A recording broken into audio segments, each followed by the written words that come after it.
There are 4 walls, 2 selves. I sit in a room of way too many things: objects, colors, books, a bed, a table, coffee, paints, clothes, and a million other things I don't use or need. I add things to my room to make me feel more myself. I have been traveling for a month now, from place to place, scene to scene, person to person. There are always activities to be done. There are always people to appease. I am tired. I have not slept in what feels like a month. I have not slept in my own bed on a Friday evening in a month. I have not had time to think or write or make anything. I need time. In this city, time is always lingering, mocking. It's there, but only if you're quick enough to catch it. I am a body of declarative questions. Questions that I know to be true, that I expect to be unanswered.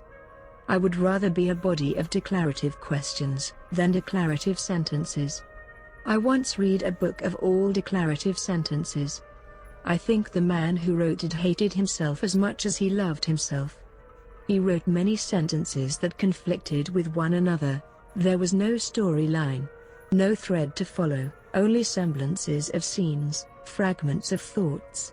Only iterations that were at times returned to, continued by his mind. But never resolved.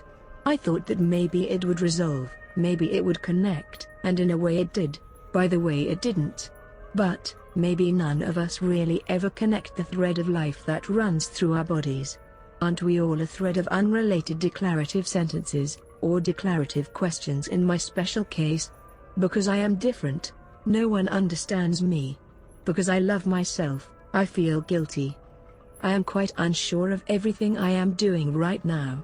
If we can connect the thread that runs through our own lives, if we can connect that with others, does that mean we can stay alive longer?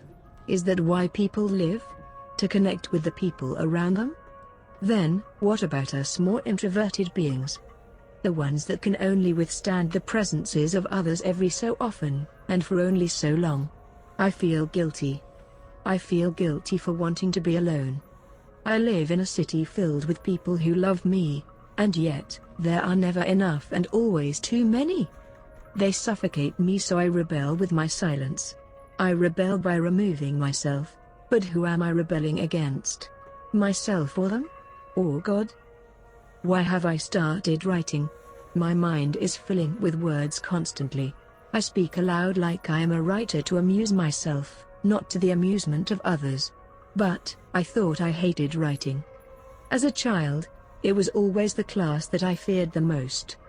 I was always so into my body, and in my mind, that putting words to my thoughts, to my feelings, having to organize them on a white sheet felt daunting.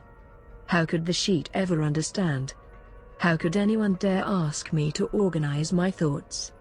They are better off living in the chaos of my own brain.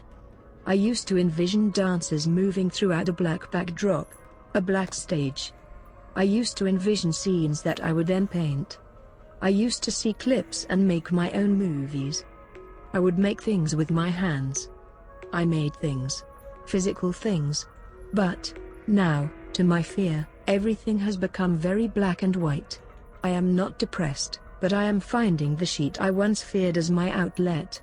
I cannot write without music, which in a way allows the history of my body, of my movement, to transfer into my fingers. Maybe God knows the little space I have, and has let my artistry come through my fingers for now. I will return to my body, to my hands, to my eyes, once I have more space. Is being an artist like a stomach illness? If it can't come out of one part of your body, it will make itself known elsewhere. The key being that it must come out, and if the environment has put barriers out, impediments to your practice, your body will find a way. It's a biological need. I must create, I must release. Is writing the least spatially inclined artistic practice? I'm beginning to realize, no. I cannot make things, but I am always making. I sit in a room of way too many things: objects, colors, books, a bed, a table, coffee, paints, clothes, and a million other things I don't use or need. I add things to my room to make me feel more myself.